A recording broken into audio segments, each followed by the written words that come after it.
नमस्कार दोस्तों, स्वागत है आप सभी का study based banking YouTube channel पे। आज हम सेट नंबर 244 से लेके सेट नंबर 246 करने वाले, तो एंड तक वीडियो जरूर देखिए। वीडियो स्किप बिल्कुल भी मत करना है, क्योंकि यहाँ पे हम each and every trick develop करते हैं। 244 पजल सक्सेसफुली कंडक्ट करना इजी बात नहीं थी। यहाँ पे 1 मिनट में पजल कैसे उड़ानी है क्लरिकल की, 2 से 3 मिनट में पजल कैसे उड़ानी है पीयू की, मेंस की पजल की क्या स्ट्रैटेजी होनी चाहिए, आपका अप्रोच क्या होना चाहिए, ईच एंड एवरी टाइप, जैसे कि circular sitting arrangement, square sitting arrangement, linear, parallel, floor based puzzle, ठीक है। एंड यहाँ पे और month based puzzle, date based puzzle, miscellaneous puzzle, सभी चीजें हमने यहाँ पे डिटेल में डिस्कस की है गाइस। एंड एक एक टॉपिक पे मैंने 50-50 पजल्स कंडक्ट किए। तो प्लीज अगर आप इस चैनल पे नए तो सबसे पहले इस चैनल को सब्सक्राइब कर दीजिए। यहाँ पे मिनिमम पॉसिबिलिटी क्या होती है, थ्रेड मेथड क्या होता है, सभी मॉडर्न ट्रिक्स के साथ हम पजल सीखते हैं गाइस। तो प्लीज आप ब्लाइंडली ट्रस्ट कर सकते हैं, आप कमेंट पढ़ सकते हैं अगर आपको झूठ लग रहा होगा तो चलिए आज की वीडियो की शुरुआत करते हैं। आपका आरआरबी का एग्जाम यहाँ पे काफी नजदीक आ चुका है, तो हम यहाँ पे वीडियो सॉल्व करने के लिए टाइम नहीं देंगे, क्योंकि एवरी पर्सन के लिए वीडियो सॉल्व करने का टाइम डिफरेंट होगा। अगर आप बिगनर होगे तो आपको यहाँ पे 5 to 6 मिनट लगेंगे यही पजल सॉल्व करने के लिए। अगर आपकी एक ईयर प्रिपरेशन हो चुकी होगी तो आपको यहाँ पे 1 से 1.5 मिनट लगेंगे यही पजल उड़ाने के लिए, ठीक है। तो प्लीज यहाँ पे आपको ट्रस्ट करना है प्रोसेस पे, आपको एवरीडे 3 से लेके 5 पजल सॉल्व करना है। तो चलिए यहाँ पे वीडियो की शुरुआत करते हैं। यहाँ पे क्या दिया, 6 पीपल है are going to 6 different cities on 2 different dates. तो यहाँ पे 2 डिफरेंट डेट्स हो गए, 7 एंड 16। तो यहाँ पे 6 पीपल है, तो यहाँ पे 7 आ जाएगा एंड यहाँ पे 16 आ जाएगा, ठीक है। फिर से एक बार 7 आ जाएगा, फिर से एक बार 16 आ जाएगा, एंड फिर से एक बार 7 एंड फिर से एक बार 16 आ जाएगा, ठीक है। मतलब यहाँ पे मंथ्स कितने हो जाएंगे, यहाँ पे 3 मंथ्स हो जाएंगे। मतलब एक मंथ में 2 पीपल यहाँ पे कवर हो रहे हैं 2 डेट पे, तो यहाँ पे 3 मंथ में 6 पीपल कवर हो जाएंगे। अब आगे क्या दिए गए, एक सेकंड यहाँ पे सेपरेट कर देता हूँ। अब आगे यहाँ पे मंथ्स कौन से दिए, यहाँ पे मार्च, अप्रैल एंड मई दिया है। तो यहाँ पे क्या आ जाएगा, यहाँ पे आ जाएगा मार्च, यहाँ पे क्या आ जाएगा, यहाँ पे आ जाएगा अप्रैल, एंड यहाँ पे क्या आ जाएगा, यहाँ पे मई आ जाएगा। अब आगे क्या बोलेगा, यहाँ पे B goes in the month which has odd number of days. अब गाइस यहाँ पे मार्च में कितने डेज होते हैं, मार्च में यहाँ पे 31 डेज होते हैं, ठीक है। अप्रैल में कितने होते हैं, यहाँ पे 30 होते हैं। यहाँ पे मई में कितने होते हैं, 31 होते हैं। तो यहाँ पे क्या बोला है कि ये जो बी है ये यहाँ पे ऐसे मंथ में जाता है जिस मंथ में ऑड नंबर ऑफ डेज हो गए। ऑड नंबर ऑफ डेज मतलब 30 ऑड है क्या ना, ये 31 ऑड है। इसका मतलब बी एक तो यहाँ पे मार्च में आ सकता है, या फिर बी एक तो यहाँ पे मई मंथ में आ सकता है। बट आगे क्या बोला है, and on odd number date. अब यहाँ पे ऑड नंबर डेट पे आना चाहिए, तो यहाँ पे डेट ऑड कौन सी है, यहाँ पे 7 एंड 16 में। यहाँ पे 7 ऑड है, अगर भी मार्च में आता है तो बी 7 को आ जाएगा, एंड अगर भी अप्रैल में आता है तो अप्रैल के 7th में आ जाएगा, ठीक है। ऑड नंबर ऑफ डेट में आ जाएगा।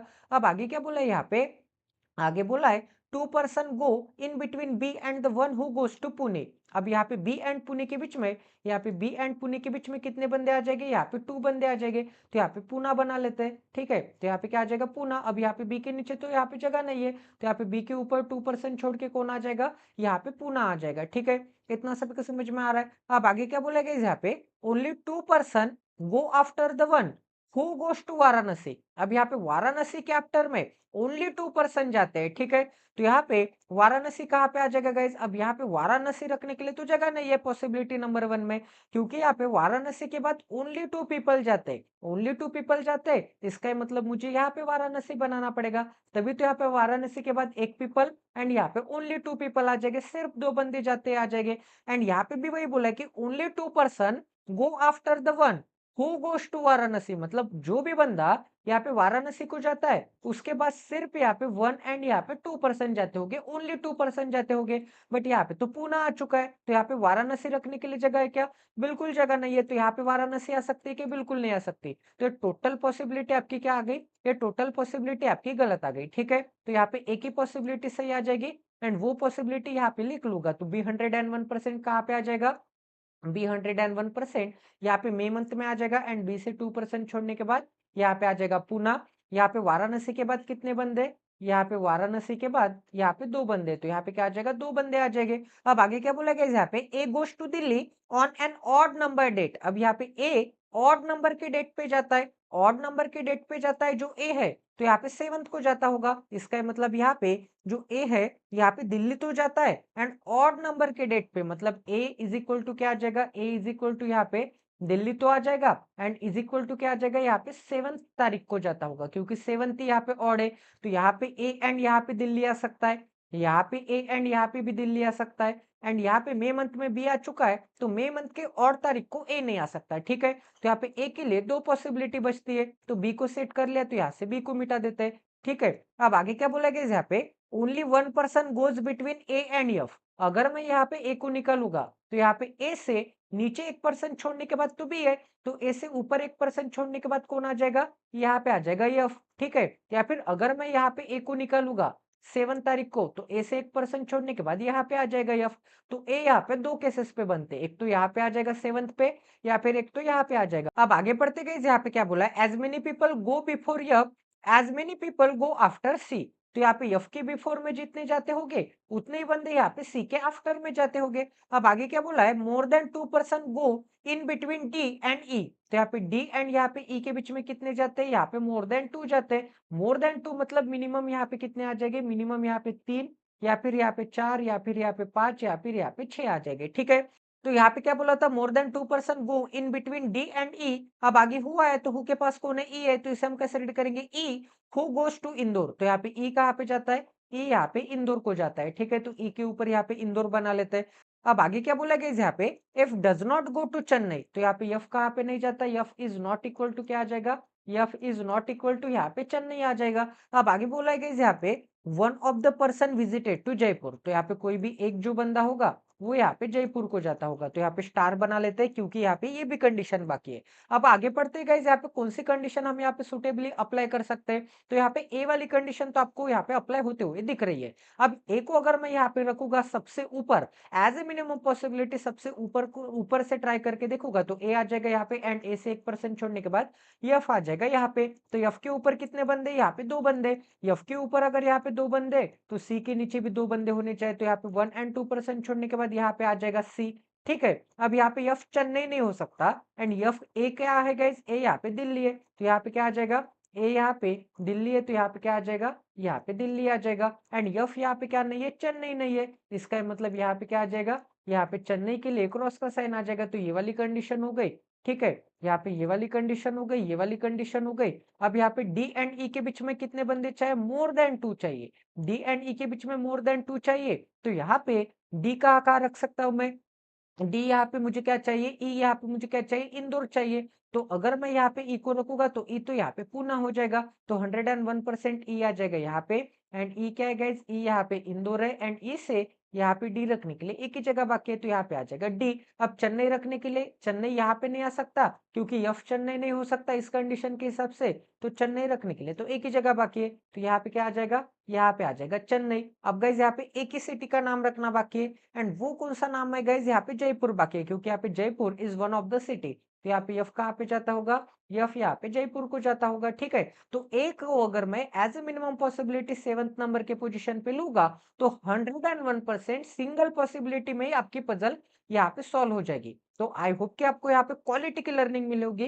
तो यहाँ पे मैं यही सिखाता हूँ कि सिंगल पॉसिबिलिटी में मिनिमम पॉसिबिलिटी क्या होती है, आपका अप्रोच क्या होना चाहिए, आप फास्टेस्ट वे में कैसे अप्रोच के साथ डील कर सकते हैं, सभी चीजें आपकी यहाँ पे डेवलप की जाएगी। कंडीशन कैसे नोट करनी है, अप्लाई कैसे करनी है, फॉर्मेट कैसे बनाना है, कौन सी कंडीशन सबसे सुटेबल है, कंडीशंस का लिंकेज कैसे होता है, ये सभी चीजों की आपको डेली एवरीडे यहाँ पे प्रैक्टिस करवाते जाऊंगा, ठीक है। तो चलिए अब यहाँ पे नेक्स्ट पजल करते हैं। अगर आप यहाँ पे मेरे पुराने स्टूडेंट हो गए, तो आपको यहाँ पे सभी चीजें यहाँ पे 50 तक पजल में ही आ जाएगी गाइस, ठीक है। अब चलिए अब यहाँ पे सेट नंबर यहाँ पे 245 करते हैं। आपको सॉल्व करने की कोशिश करनी है, आपको पॉज करना है, ठीक है। एंड उसके बाद आपको आंसर मैच करना है, आपको 2x पे यहाँ पे इसका सोल्यूशन देखना है, आपको मेरा अप्रोच 101% देखना ही पड़ेगा, नहीं तो 2 साल भी चले जाएंगे प्रिपरेशन को, एंड आप वही के वही रह जाओगे। तो चलिए अब यहाँ पे सेट नंबर 245 करते हैं। तो यहाँ पे क्या बोला है, a certain number of person है sit in a linear row, एक लीनियर रो पे बैठ के होगे, all of them are faced towards the north direction, north direction की तरफ देख रहे होगे। तो सबसे पहले यहाँ पे एक लीनियर रो बना लेते हैं, ठीक है। तो यहाँ पे क्या आ जाएगा, एक सर्टेन नंबर ऑफ पर्सन है, ठीक है, सर्टेन नंबर ऑफ पर्सन है, इसका मतलब यहाँ पे पर्सन कितने हमें तो नहीं पता, बट यहाँ पे इनफाइनाइट पर्सन नहीं है, यहाँ पे पर्सन कुछ ना कुछ तो होगी, ठीक है। अब आगे क्या बोला गया, यहाँ पे all of them are facing towards the north direction, सभी नॉर्थ की तरफ देख रहे हैं। तो इसे third to the right of S, अब एस को आप यहाँ पे कहीं पे भी निकल के स्टार्ट कर सकते हैं, एस के first right, second right, and यहाँ पे थर्ड टू द राइट में क्या आ जाएगा, थर्ड टू द राइट में यहाँ पे पी आ जाएगा, ये क्या आ जाएगा, फर्स्ट राइट, ये आ जाएगा सेकंड राइट एंड यहाँ पे क्या आ जाएगा थर्ड टू द राइट में, क्योंकि सभी के सभी बंदे नॉर्थ की तरफ देख रहे हैं तो इसका डायरेक्शन ऊपर की तरफ हो जाएगा, सभी बंदे का डायरेक्शन ऊपर की तरफ हो जाएगा एंड ऊपर की तरफ यहाँ पे राइट होता है इस डायरेक्शन में, तो इसके राइट में यहाँ पे 2% छोड़ने के बाद कौन आ जाएगा, यहाँ पे पी आ जाएगा। ठीक है, अब आगे क्या बोला गया यहाँ पे only 3% seat between P and Q, तो यहाँ पे पी एंड क्यू के बीच में कितने बंदे, यहाँ पे 3 बंदे, तो यही कंडीशन ऊपर निकाल लेता हूं तो यहाँ पे क्या आ जाएगा, यहाँ पे एस एंड पी आ जाएंगे। अब यहाँ पे एस के इस डायरेक्शन में 1 2 एंड 3% छोड़ने के बाद कौन आ जाएगा, यहाँ पे क्यू आ जाएगा एंड ऊपर की पॉसिबिलिटी में एस के इस डायरेक्शन में 1 2 एंड 3% छोड़ने के बाद यहाँ पे क्या आ जाएगा, यहाँ पे आ जाएगा क्यू। अब आगे क्या बोला है, U sit third to the left of Q, अब यहाँ पे क्यू के first left second left and यहाँ पे थर्ड टू द लेफ्ट में कौन होगा, यू होगा। अब यहाँ पे क्यू के यहाँ पे first left second left and यहाँ पे थर्ड टू द लेफ्ट में कौन होगा, यू होगा। अब आगे क्या बोला, you sit fifth from left and, ठीक है, तो यहाँ पे लेफ्ट एंड से फिफ्थ होगा, तो नीचे की पॉसिबिलिटी में 1 2 3 4 एंड यहाँ पे फिफ्थ आ जाएगा। इसका मतलब यहाँ पे ये क्या हो जाएगा, यहाँ पे लेफ्ट मोस्ट एंड हो जाएगा। इसका मतलब ये जो होगा ये यहाँ पे लेफ्ट मोस्ट एंड हो जाएगा एंड यहाँ पे लेफ्ट मोस्ट एंड से यू क्या है यहाँ पे फिफ्थ पे, इसका मतलब नीचे की पॉसिबिलिटी में यहाँ पे क्या आ जाएगा, यहाँ पे ये एंड पे आ जाएगा। इसका मतलब एस कहाँ पे आ जाएगा, एस यहाँ पे एंड पे आ जाएगा एंड यू यहाँ पे लेफ्ट एंड से फिफ्थ पे है। इसका मतलब यहाँ पे क्या आ जाएगा, ये यहाँ पे लेफ्ट एंड आ जाएगा एंड ऊपर की पॉसिबिलिटी में यहाँ पे 1 2 3 4 एंड यहाँ पे फिफ्थ पे कौन आ जाएगा, यहाँ पे यू आ जाएगा। इसका मतलब यहाँ पे ये वाला बंदा क्या आ जाएगा, ये वाला बंदा यहाँ पे एंड पे आ जाएगा, मतलब यहाँ पे first second third fourth and you क्या आ जाएगा, यहाँ पे लेफ्ट से यहाँ पे फिफ्थ में आ जाएगा। इतना सभी को समझ में आ रहा है, किसी को कोई डाउट है। अब आगे क्या बोला गया यहाँ पे, आगे बोला है R seat third to the left of U, तो यहाँ पे यू के first left second left and यहाँ पे थर्ड टू द लेफ्ट में क्या आ जाएगा, first left second left and यहाँ पे थर्ड टू द लेफ्ट में ऊपर की पॉसिबिलिटी में यहाँ पे आ जाएगा आर एंड नीचे की पॉसिबिलिटी में क्या आ जाएगा गाइस, एक सेकंड, एंड नीचे की पॉसिबिलिटी में क्या आ जाएगा, यहाँ पे आ जाएगा आर एंड नीचे की पॉसिबिलिटी में first second and third to the left में यहाँ पे आ जाएगा आर। ठीक है, अब आगे क्या बोला है, only 3 people sit between W and T, तो यहाँ पे डब्ल्यू एंड यहाँ पे टी के बीच में ओनली 3 पीपल आ जाएंगे। अब आगे टी के पास हुआ है तो इसे हम कैसे रीड करेंगे, T who is an immediate neighbour of R, तो यहाँ पे टी क्या होगा, आर का इमीडिएट नेबर होगा। ठीक है, तो यहाँ पे टी रखने के लिए दोनों केसेस बनते हैं ऊपर की पॉसिबिलिटी में, मतलब टी एक तो यहाँ पे एंड पे भी आ सकता है एंड टी एक तो यहाँ पे भी आ सकता है। तो टी से 3% छोड़ने के बाद कौन चाहे डब्ल्यू चाहे, अगर मैं यहाँ पे टी को कंसिडर करूंगा तो टी से 1 2 एंड 3% छोड़ने के बाद डब्ल्यू रखने के लिए जगह है क्या, बिल्कुल जगह नहीं है। तो यहाँ पे एंड पे टी नहीं आ सकता तो आर के इस डायरेक्शन में आ जाएगा, आर के इमीडिएट राइट में आ जाएगा, तो यहाँ पे 1 2 एंड यहाँ पे 3% छोड़ने के बाद यहाँ पे क्या कौन आ जाएगा, यहाँ पे आ जाएगा डब्ल्यू। ठीक है, इतना सभी को समझ में आ रहा है एंड टी के इस डायरेक्शन में यहाँ पे 1 2 एंड 3% छोड़ने के बाद यहाँ पे कौन आ जाएगा, यहाँ पे आ जाएगा डब्ल्यू। ठीक है, तो हमने यहाँ पे टी एंड डब्ल्यू को सेट कर लिया, तो ये वाली कंडीशन हो गई। अब आगे क्या बोलेगा यहाँ पे, only 6% sit to the right of W, तो यहाँ पे डब्ल्यू के राइट में ओनली 6% है, तो यहाँ पे डब्ल्यू के राइट में 1 2 3 4 5 6% आ जाएंगे। एक सेकंड सॉरी सॉरी, यहाँ पे क्या बोला था, डब्ल्यू के राइट में बोला था ना, तो यहाँ पे तो मैंने डब्ल्यू के लेफ्ट में निकाल लिया, तो यहाँ पे क्या बोला था, only 6% sit to the right of W, तो डब्ल्यू के राइट में यहाँ पे क्या आ जाएगा, 1 2 3 4 5 एंड यहाँ पे आ जाएगा 6। अब ये वाला क्या बंदा हो जाएगा, अब ये वाला बंदा क्या हो जाएगा, यहाँ पे इमीडिएट राइट एंड वाला बंदा हो जाएगा। ठीक है, अब यहाँ पे ऊपर की पॉसिबिलिटी में अगर मैं देखूंगा तो यहाँ पे डब्ल्यू के राइट में यहाँ पे 1 2 3 4 5 एंड यहाँ पे 6 बंदे आ जाएंगे। इसका मतलब ये वाला बंदा क्या हो जाएगा, यहाँ पे राइट मोस्ट एंड हो जाएगा। ठीक है, इतना सबको समझ में आ रहा है। इसका मतलब यहाँ पे ऊपर की पॉसिबिलिटी में यहाँ पे ग्रीन वाला बंदा राइट मोस्ट एंड पे आ जाएगा एंड नीचे की पॉसिबिलिटी में यहाँ पे ये वाला बंदा राइट मोस्ट एंड पे आ जाएगा। ठीक है, इतना सबको समझ में आ रहा है। अब आगे क्या बोला गया यहाँ पे, M sit immediate left of O, अब यहाँ पे ओ के इमीडिएट लेफ्ट में कौन बैठता है, यहाँ पे एम बैठता है। अब आगे क्या बोला है, only 3% sit between M and H, तो यहाँ पे यम एंड यहाँ पे यच के बीच में कितने बंदे आ जाएंगे, 3% आ जाएंगे। अब आगे क्या बोला है, O does not sit left of P, O does not sit left of P, तो यहाँ पे पी के लेफ्ट में अगर ओ नहीं बैठता, इसका मतलब पी के राइट में बैठता होगा, तो ऊपर की पॉसिबिलिटी में पी के राइट में एक ही जगह बाकी है, तो यहाँ पे क्या आ जाएगा, यहाँ पे आ जाएगा ओ एंड यहाँ पे नीचे की पॉसिबिलिटी में पी के लेफ्ट में नहीं बैठता, तो पी के राइट में रखने के लिए कहाँ पे जगह दिख रही है, एक तो यहाँ पे भी ओ आ सकता है एंड यहाँ पे ओ रखने के लिए काफी जगह दिख रही है, तो यहाँ पे ऐसे बना लेता हूँ कि पी के राइट में क्या आ जाएगा, पी के राइट में यहाँ पे ओ आ जाएगा, ठीक है। एंड यहाँ पे क्या बोला था कि ओ के लेफ्ट में, ओ के इमीडिएट लेफ्ट में यहाँ पे एम चाहिए, बट यहाँ पे तो ओ के इमीडिएट लेफ्ट में पी हो गया, तो ये कंडीशन यहाँ पे सेटिस्फाई हो जाएगी क्या, बिल्कुल सेटिस्फाई नहीं हो जाएगी। तो ऊपर की पॉसिबिलिटी आपकी 101% क्या आ जाएगी, यहाँ पे गलत आ जाएगी, ये टोटल पॉसिबिलिटी आपकी गलत आ जाएगी, क्योंकि इस कंडीशन के हिसाब से, एंड ये वाली कंडीशन यहाँ पे नॉट सेटिस्फाई है, ठीक है। नॉट यहाँ पे क्या है, नॉट यहाँ पे सेटिस्फाई है। अब आगे देखते हैं गाइस, यहाँ पे ओ एंड यहाँ पे यम कहाँ पे निकाल सकता हूँ। अब यहाँ पे एम से 3% छोड़ने के बाद एच भी चाहता है, ठीक है। अब आगे क्या बोला गाइस, यहाँ पे H does not sit at extreme end of the row. इसका मतलब एच यहाँ पे एंड पे नहीं होगा। एच अगर यहाँ पे एंड पे नहीं होगा, इसका मतलब एच का आ सकता है, देख लेते हैं। तो अगर मैं यहाँ पे एच को निकालूंगा, एंड पे नहीं होगा, तो as a minimum possibility end से यहाँ पे इमीडिएट लेफ्ट में ट्राई करके देखते हैं, तो एच यहाँ पे होगा। तो एस से 3% छोड़ने के बाद एम रखने के लिए जगह है क्या, बिल्कुल जगह नहीं है। 1 2 एंड 3% छोड़ने के बाद तो क्यू है, तो एच यहाँ पे भी नहीं आ सकता। आपको देख के समझ में आ रहा है, एच को अगर मैं यहाँ पे निकालूंगा, तो यहाँ से 1 2 एंड 3% छोड़ने के बाद यहाँ पे एम रखने के लिए जगह है क्या, बिल्कुल जगह नहीं है, तो यहाँ पे भी एच नहीं आ सकता। एच को अगर मैं यहाँ पे निकालूंगा, तो यहाँ पे तो यम आ सकता है, but M and O immediate neighbour चाहिए, तो यहाँ पे भी आ सकता है क्या, एच बिल्कुल नहीं आ सकता।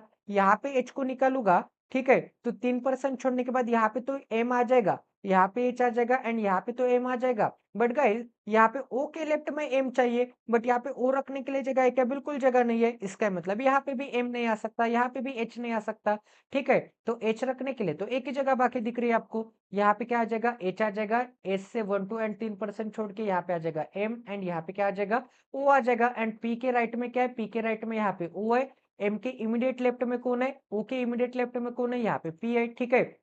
तो यहाँ पे ऊपर की पॉसिबिलिटी यहाँ पे मिटा देता हूँ, ताकि आपको यहाँ पे कंफ्यूजन ना बना रहे एंड यहाँ पे हौच पौच ना लगे, ठीक है। तो आगे क्या दिया गया यहाँ पे, आगे दिया है, एक सेकंड, आगे और कोई कंडीशन दी है क्या, यहाँ पे यम एंड ओ भी हो गया, यहाँ पे यम एच एंड यहाँ पे ओ भी हो गया, यम एंड ओ भी हो गया, एच यहाँ पे एंड पे नहीं है, ये वाली भी कंडीशन यहाँ पे सेटिस्फाई हो गई, एंड सभी पर्सन हमने ऑलमोस्ट यहाँ पे अप्लाई कर दिए, ठीक है। तो यहाँ पे दो बंधु के नाम अभी तक हमें नहीं पता, इसीलिए तो इसे यहाँ पे सर्टेन नंबर ऑफ पर्सन बोला है। तो यहाँ पे कितने नंबर ऑफ पर्सन है, अगर आपको क्वेश्चन में पूछा गया होगा, तो 1 2 3 4 5 6 7 8 9 10 11 12 एंड यहाँ पे 13 नंबर ऑफ पर्सन है, ठीक है। लेफ्ट मोस्ट एंड पे कौन बैठ के बोला होगा, तो यहाँ पे एस बैठ के। राइट मोस्ट एंड पे कौन बैठ के बोला होगा, तो यहाँ पे नन ऑफ दिस बैठ के। तो ये भी पजल आपके 101% सॉल्व हो चुके हैं। तो चलिए गाइस, अब यहाँ पे सेट नंबर 246 करते हैं। तो ये भी पजल सॉल्व करने के लिए आपको यहाँ पे टाइम नहीं दूंगा, आपको पॉज करना है एंड सॉल्व करने की कोशिश करनी है। एक सेकंड, तो यहाँ पे क्या दिया है, 8 पर्सन है। 8 person sitting in a rectangular table in such a way that 4 persons sit on each of the four corners of the table and 4 persons sit on each of the middle side of the table। तो सबसे पहले एक यहाँ पे linear method बना लेते हैं, क्योंकि हम यहाँ पे लाइन मेथड से ही बनाने वाले हैं। रेक्टेंगल की पजल रहने दीजिए, स्क्वायर की रहने दीजिए, सर्कुलर सिटिंग अरेंजमेंट रहने दीजिए। 8 पर्सन है, तो यहाँ पे 1 2 3, यहाँ पे आ जाएगा 4, यहाँ पे आ जाएगा 5, यहाँ पे आ जाएगा 6, यहाँ पे आ जाएगा 7, एंड यहाँ पे क्या आ जाएगा, 8 आ जाएगा। एंड यहाँ पे एंड्स अटैच होते हैं, ठीक है। एंड आगे क्या बोला है, the one who sit at the corner of the table faces outside. तो यहाँ पे जो भी बंदा कॉर्नर पे बैठता है, जो भी बंदा यहाँ पे कॉर्नर पे बैठता है, वो बंदा क्या होगा, यहाँ पे आउटसाइड दिखता होगा, ठीक है। एंड जो भी बंदा यहाँ पे मिडल साइड पे बैठता होगा, वो बंदा यहाँ पे सेंटर की तरफ देख रहा होगा। मतलब जो भी बंदा यहाँ पे मिड पे दिखता होगा, वो बंदा यहाँ पे इनसाइड दिख रहा होगा, ठीक है। इतना सभी को समझ में आ गया। अब यहाँ पे कंफर्म नहीं पता कि ऊपर इनसाइड है या फिर यहाँ पे नीचे इनसाइड है, ऊपर आउटसाइड है या फिर यहाँ पे नीचे आउटसाइड है, ठीक है। ये हम यहाँ पे कंडीशन रीड करेंगे, उसके बाद अप्लाई करेंगे। अब यहाँ पे ये भी कंफर्म नहीं पता कि कौन सा कॉर्नर है, कौन सा मिड है, कौन सा कॉर्नर है एंड कौन सा मिड है। आपको यहाँ पे एक चीज ध्यान में रखनी होगी, यहाँ पे सर्कुलर टेबल, सॉरी, यहाँ पे रेक्टेंगुलर टेबल में या फिर यहाँ पे स्क्वायर सिटिंग अरेंजमेंट में कभी भी गाइस यहाँ पे 4 कॉर्नर पे बैठ के, 4 यहाँ पे मिड पे बैठ के, एंड यहाँ पे कॉर्नर एंड मिड का डायरेक्शन अगर यहाँ पे अपोजिट होगा, जैसे यहाँ पे कॉर्नर आउट है तो मिड यहाँ पे इनसाइड है, कॉर्नर इनसाइड हो गए तो मिड आउटसाइड हो गए। तो यहाँ पे कॉर्नर के साथ साथ मिड एंड कॉर्नर के साथ साथ मिड, कॉर्नर के साथ साथ मिड एंड कॉर्नर के साथ साथ मिड, ये यहाँ पे अल्टरनेट आते हैं। मतलब एक कॉर्नर हो गया तो एक मिड, एक कॉर्नर हो गया तो एक मिड, उसके बाद कॉर्नर, उसके बाद मिड, फिर से यहाँ पे कॉर्नर, फिर से यहाँ पे मिड, फिर से यहाँ पे कॉर्नर एंड फिर से यहाँ पे मिड, ठीक है। ऐसे तो यहाँ पे कॉर्नर एंड मिड तो अल्टरनेट आते ही है, बट यहाँ पे गाइस कॉर्नर एंड मिड के साथ-साथ यहाँ पे डायरेक्शन भी अल्टरनेट आता है। जैसे कि यहाँ पे बोला है कि कॉर्नर सभी के सभी यहाँ पे आउटसाइड दिख रहे हैं, तो कॉर्नर को मैं यहाँ पे आउटसाइड बना लेता हूँ एंड यहाँ पे जो मिडल वाले बंदे यहाँ पे इनसाइड दिख रहे हैं, तो मिडल वाले बंदे को इनसाइड बना लेता हूँ। तो आप यहाँ पे देख सकते हैं कि यहाँ पे जो आउटसाइड है एंड इनसाइड है ये भी अल्टरनेट आ रहे हैं, मतलब ये आउटसाइड है तो ये इनसाइड है, ये आउटसाइड है तो ये इनसाइड है, ये आउटसाइड है तो ये इनसाइड है, ये आउटसाइड है तो ये इनसाइड है, ठीक है। तो यहाँ पे आउटसाइड एंड इनसाइड भी अल्टरनेट आते हैं एंड यहाँ पे कॉर्नर एंड मिड भी अल्टरनेट आता है। यही चीज मुझे आपको यहाँ पे समझा के बतानी थी, ठीक है। तो यहाँ पे इनसाइड भी नीचे आ सकता है, आउटसाइड भी नीचे आ सकता है। थ्रेड मेथड की क्या क्या खास बात है, ये सभी चीजें आपको यहाँ पे बता रहा हूँ क्योंकि एग्जाम नजदीक में आ चुके हैं एंड आप अगर यहाँ पे सेट 1 से नहीं देख सकते तो आपको यहाँ पे चीजें रिवीजन होती जाएगी। अब आगे क्या बोला गया, यहाँ पे जिसे भी ये सेशन यहाँ पे डिले लग रहा है, स्लो लग रहा है, तो वो बिल्कुल यहाँ पे सेशन स्किप कर सकता है। आप अदर चैनल को फॉलो कर सकते हैं। मुझे आपसे कुछ भी मतलब नहीं है, मुझे सीरियस कैंडिडेट चाहिए, मुझे यहाँ पे जो मेरा सुनते हैं वही कैंडिडेट चाहिए, ठीक है। तो आप यहाँ पे स्किप कर सकते हैं। अगर आप वीडियो नहीं देखोगे तो कोई बात नहीं है, कोई बड़ा लॉस नहीं है, या फिर आप यहाँ पे 2x पे देख सकते हैं, आपकी मर्जी, आप क्वेश्चन के लिए देख सकते हैं। बट मुझे यहाँ पे सिलेक्शन करवा के देना है मेरे एस्पिरेंट्स का। स्लो हो रहा होगा कोई बात नहीं है, मैं डिटेल वे में सेशन करवाते जाता हूँ ताकि आपको एग्जाम में 20 मिनट में 35 क्वेश्चन सॉल्व करने, या फिर यहाँ पे 45 मिनट में 80 क्वेश्चन सॉल्व करने आरआरबीस के एग्जाम में। तो आपको कम से कम टाइम में ज्यादा से ज्यादा क्वेश्चन विद एक्यूरेसी के साथ सॉल्व करने हैं, तो आपको नेट प्रैक्टिस में ज्यादा से ज्यादा टाइम इन्वेस्ट करना पड़ेगा, ठीक है। तो जो भी टीचर लोग, जो भी एजुकेटर लोग, जो भी यूट्यूब चैनल वाले, जो भी पेड कोर्स वाले बोलते हैं कि आपको ज्यादा से ज्यादा प्रैक्टिस फास्ट वे में करनी है, तो उनका यहाँ पे सुन के आप उनको फॉलो कर सकते हैं, कोई दिक्कत नहीं है। बट मेरा ये मानना है कि नेट प्रैक्टिस में आराम से, शांति से, एनालिसिस के साथ साथ एकदम हड़बड़ी से नहीं, एकदम शांति से डिटेल वे में एक साइंटिस्ट की तरह आपको इस पजल को देखना पड़ेगा कि कैसे मैं इसे और यहाँ पे फास्ट वे में कर सकता था, ठीक है। जितना ज्यादा आप एक पजल पे समय इन्वेस्ट करोगे उतनी ज्यादा आपकी एक्यूरेसी एंड स्पीड इंक्रीज होती जाएगी एंड ज्यादा समय के लिए चीजें आपको रिमेंबर होती जाएगी।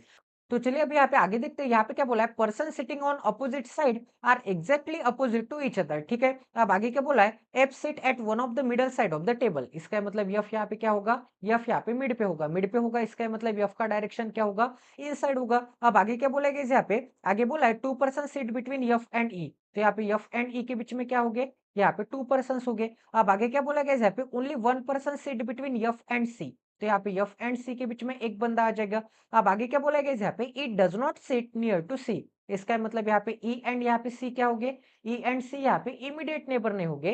ये डज नॉट सिट यहाँ पे नियर टू सी बोला, E does not sit near to C, इसका मतलब यहाँ पे E and C immediate neighbour नहीं हो गए, ये दोनों यहाँ पे साथ साथ नहीं आ सकते। इसका मतलब ये आपके इस डायरेक्शन में एक पर्सन छोड़ के सी यहाँ पे नहीं आ सकता क्योंकि यहाँ पे E and C immediate neighbour हो जाएंगे। तो यफ के इस डायरेक्शन में एक पर्सन छोड़ के क्या आ जाएगा, यहाँ पे सी आ जाएगा। अब यहाँ पे ऐसे कंफर्म नहीं पता कि यफ यहाँ पे ऊपर दिख रहा है या फिर यफ यहाँ पे नीचे दिख रहा है, ठीक है। आपको यहाँ पे कंफर्म नहीं पता। अगर यहाँ पे यफ के लेफ्ट में सी आता होगा, अगर यहाँ पे यफ के लेफ्ट में सी आता होगा तो यफ यहाँ पे ऊपर दिख रहा है, तभी तो यहाँ पे यफ के लेफ्ट में सी आ जाएगा। एंड अगर यहाँ पे यफ के राइट में सी है तो यफ का डायरेक्शन हम यहाँ पे नीचे कंसिडर करेंगे, ठीक है। इतना सभी को समझ में आ रहा है गाइस। तो इन दोनों कंडीशन को यहाँ पे मैंने मर्ज कर लिया एंड यहाँ पे ई एंड सी साथ में नहीं आ सकते, ये भी चीजें आपको यहाँ पे बता दी है। अब यहाँ पे एफ का डायरेक्शन कंफर्म नहीं है तो यहाँ पे कंडीशन कैसे मर्ज करते ये समझा दिया आपको। अब आगे क्या बोला गया यहाँ पे, either A sit second to the left of H. इसका मतलब यहाँ पे एच के फर्स्ट लेफ्ट एंड यहाँ पे सेकंड टू द लेफ्ट में कौन बैठा होगा, आइदर ए,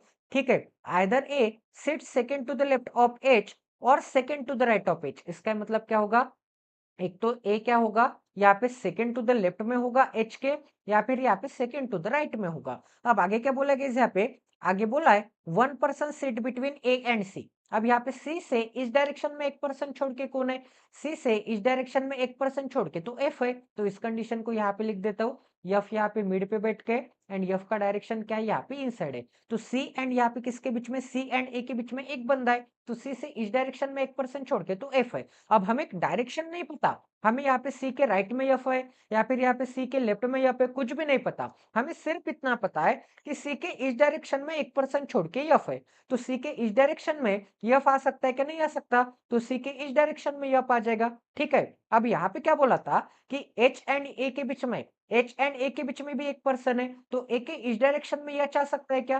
बिल्कुल नहीं आ सकता है, क्योंकि यहाँ पे तो सी है। तो यहाँ पे ए के इस डायरेक्शन में एच को निकाल लेते हैं, बट हमें तो यहाँ पे 80% चाहिए थे। तो यहाँ पे ए के इस डायरेक्शन में अगर मैं यहाँ पे एच को निकालूंगा तो यहाँ पे ज्यादा बंदे हो जाएंगे। आप देख भी सकते हैं 1 2 3 4 5 6 7 8 9 एंड यहाँ पे 10% हो जाएंगे। बट हमें कितने परसेंट चाहिए थे? यहाँ पे 80% चाहिए थे। तो सबसे पहले आपको यहाँ पे परसेंट कितने हो गए काउंट कर लेना है। ठीक है, तो यहाँ पे आ जाएगा 1 2 3 4 5 6 7 एंड यहाँ पे 8% आ जाएंगे। 8% से यहाँ पे सक्सेसफुली कंप्लीट हो गए। इसका मतलब यहाँ पे क्या आ जाएगा? अब यहाँ पे और कुछ भी डॉट में ऐड नहीं कर सकता और कुछ भी पोजीशन में ऐड नहीं कर सकता। अब और कुछ भी पोजीशन ऐड नहीं कर सकता, बट ए से 1% छोड़ के मुझे एच भी चाहिए। ए से 1% छोड़ के एच चाहिए, तो मैंने क्या बोला था? यहाँ पे एंड्स अटैच होते हैं। ठीक है, एंड्स अटैच होते हैं, तो यहाँ पे ए के इस डायरेक्शन में तो सी है, तो ए के इस डायरेक्शन में यहाँ पे 1% छोड़ के यहाँ पे क्या आ जाएगा? यहाँ पे आ जाएगा एच। ठीक है, इतना सभी को समझ में आ रहा है? तो यहाँ पे एच को बना लेते हैं, तो यहाँ पे क्या आ जाएगा? यहाँ पे आ जाएगा एच। ठीक है, तो ये वाली कंडीशन हो गई। अब यहाँ पे क्या बोला था? एच के एक तो लेफ्ट में होगा या फिर एक तो यहाँ पे राइट में होगा। अब आगे क्या बोला गया? यहाँ पे आगे बोला है B and G sit opposite to each other. इसका मतलब यहाँ पे जो बी होगा एंड यहाँ पे जो जी होगा ये अपोजिट में बैठे। अपोजिट में बैठे तो 8% के स्क्वायर सिटिंग अरेंजमेंट में, सर्कुलर सिटिंग अरेंजमेंट में एंड रेक्टेंगुलर सिटिंग अरेंजमेंट में, ठीक है, अगर अपोजिट आते हैं तो यहाँ पे क्या हो जाएगा? यहाँ पे इनके बीच में 3% आते हैं। ठीक है, दोनों डायरेक्शन से। मतलब आप बी कहीं पे भी ट्राई कीजिए, बी अगर आप यहाँ पे ट्राई कीजिए तो बी से 1 2 एंड 3% छोड़ने के बाद यहीं पे जी आ जाएगा एंड बी के इस डायरेक्शन में भी 1 2 एंड 3% छोड़ने के बाद जी यहीं पे आ जाएगा। इसका मतलब बी रखना है एंड कोई भी एक डायरेक्शन में 3% छोड़ने के बाद यहाँ पे जी रखना है। इसका मतलब ये दोनों बंदे यहाँ पे अपोजिट आ जाएगी। अब आगे क्या बोलेगा? यहाँ पे D sit second to the left of B. अब यहाँ पे बी के सेकेंड टू द लेफ्ट में कौन आता है? यहाँ पे डी आता है। ठीक है, तो बी के सेकेंड टू द लेफ्ट में यहाँ पे क्या आ जाएगा? यहाँ पे डी आ जाएगा। अब आगे क्या बोला है? G does not sit next to F. इसका मतलब यहाँ पे क्या आ जाएगा? यहाँ पे जो जी है यहाँ पे एफ के नेक्स्ट में नहीं आ जाएगा। इसका मतलब जी एंड एफ क्या नहीं आ जाएंगे? यहाँ पे साथ साथ नहीं आ जाएंगे। तो यहाँ पे बी एंड जी रखने के लिए कहाँ कहाँ जगह दिख रही है गाइस आपको? यहाँ पे बी एंड जी अपोजिट में, इसका मतलब इनके बीच में 3% है। तो अगर मैं यहाँ पे बी को रखूंगा, यहाँ पे बी को रखूंगा तो बी से 1 2 एंड 3% छोड़ने के बाद यहाँ पे जी आ जाएगा। ठीक है, ऐसे ही यहाँ पे बी आ सकता है। अगर मैं यहाँ पे बी को रखूंगा तो बी से 1 2 एंड 3% छोड़ने के बाद यहाँ पे जी आ सकता है। यहाँ पे बी एंड जी आइदर और में आ जाएंगे। ठीक है, इतना सभी को समझ में आ रहा है? बट यहाँ पे अगर मैं यहाँ पे बी को रखूंगा तो बी से 1 2 एंड 3% छोड़ने के बाद यहाँ पे जी रखने के लिए जगह है क्या? बिल्कुल जगह नहीं है। इसका मतलब यहाँ पे बी नहीं आ सकता। तो बी कहाँ कहाँ आ सकता है गाइस? बी एक तो यहाँ पे आ सकता है, बी यहाँ पे आता है तो जी यहाँ पे आ जाएगा, या फिर एक तो बी यहाँ पे आ सकता है, बी यहाँ पे आता है तो जी यहाँ पे आ जाएगा। बट यहाँ पे क्या बोला था कि एफ एंड जी क्या नहीं हो सकते? एफ एंड जी यहाँ पे नेक्स्ट टू नहीं हो सकते। नेक्स्ट टू नहीं हो सकते मतलब G doesn't sit next to F. इसका मतलब यहाँ पे एफ के नेक्स्ट में, एफ के इमीडिएट नेबर में जी नहीं आ सकता। तो यहाँ पे जी आ सकता है क्या? नहीं आ सकता। यहाँ पे जी नहीं आ सकता तो जी 101% यहाँ पे आ जाएगा एंड यहाँ पे जी नहीं आ सकता तो यहाँ पे बी आ जाएगा एंड यहाँ पे बी आता है तो यहाँ पे बी नहीं आ जाएगा। तो यहाँ पे जी एंड बी को सेट कर लेते हैं। ठीक है, तो यहाँ पे क्या आ जाएगा? यहाँ पे आ जाएगा जी एंड यहाँ पे क्या आ जाएगा? यहाँ पे आ जाएगा जी एंड यहाँ पे क्या आ जाएगा? यहाँ पे आ जाएगा बी। इतना सभी को समझ में आ रहा है गाइस? यहाँ पे क्या आ जाएगा? यहाँ पे जी एंड यहाँ पे क्या आ जाएगा? यहाँ पे आ जाएगा बी। अब आगे क्या बोला गया? यहाँ पे बी के सेकेंड टू द लेफ्ट में यहाँ पे क्या है? डी है। अब यहाँ पे बी के लेफ्ट में डी निकालना है तो बी का डायरेक्शन यहाँ पे 101% ऊपर की तरफ हो जाएगा। बी का डायरेक्शन 101% ऊपर की तरफ होगा तभी तो यहाँ पे 1% की जगह बाकी है एंड 1% की जगह पे यहाँ पे क्या आ जाएगा? यहाँ पे आ जाएगा डी। ठीक है, यही पूरी अरेंजमेंट मैं आपको यहाँ पे लिख के बता देता हूँ, फिर आपको यहाँ पे आसानी हो जाएगी समझने के लिए।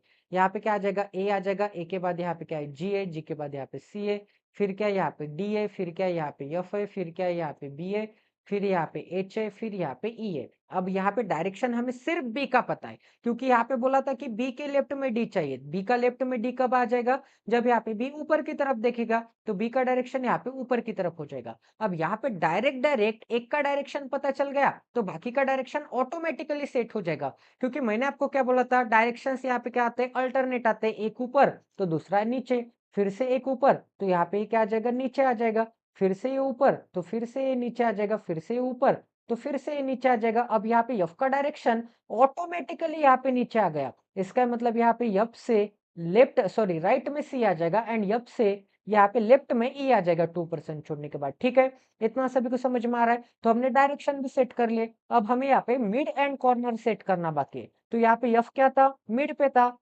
यफ अगर मिड पे था एंड यफ यहाँ पे इनसाइड था, तो यफ तो नीचे देख रहा है, इसका मतलब नीचे वाले बंदे क्या हो जाएंगे? इनसाइड हो जाएंगे एंड ऊपर वाले बंदे आउटसाइड हो जाएंगे। एंड यफ क्या था गाइस? यफ यहाँ पे मिड पे था। मिड पे यफ था, तो यहाँ पे मिड वाले बंदे के लिए यहाँ पे मैं ग्रीन कलर से अल्टरनेट बना लेता हूँ, मतलब ये वाला बंदा मिड पे आ जाएगा, यहाँ पे ये वाला बंदा मिड पे आ जाएगा, एंड यहाँ पे ये वाला बंदा मिड पे आ जाएगा, एंड यहाँ पे ये वाला बंदा मिड पे आ जाएगा। मतलब यहाँ पे नीचे वाले बंदे जो भी इनसाइड देख रहे हैं वो यहाँ पे मिड वाले बंदे होंगे, एंड जो भी आउटसाइड देख रहे हैं वो यहाँ पे कॉर्नर वाले बंदे होंगे, ठीक है? इतना सभी को समझ में आ रहा है? किसी को कोई डाउट है? रेक्टेंगुलर, स्क्वायर सभी अरेंजमेंट आपको समझ में आ गए होंगे एक ही पजल में, ठीक है गाइस? आई होप कि आपको यहाँ पे समझ में आ गया होगा। तो आज के हमने 3 पजल्स कंडक्ट कर लिए। आपको सेशन को ज्यादा से ज्यादा शेयर करना है। अगर आपको एवरीडे डेली बेसिस पे एवरीडे आपको ऐसे सेशन चाहिए होंगे क्वालिटी के सेशन इजी एक्सप्लेनेशन के साथ, तो प्लीज गाइस ज्यादा से ज्यादा सब्सक्राइब करना है, शेयर करना है। तो मिलते हैं अगले सेशन में। प्लेलिस्ट सेक्शन का क्वालिटी का कंटेंट अगर आपने नहीं देखा है तो प्लीज एक बार देख लीजिए। तो मिलते हैं अगले सेशन में। Jai Sitaram, stay tuned with us, till then take care and love you guys.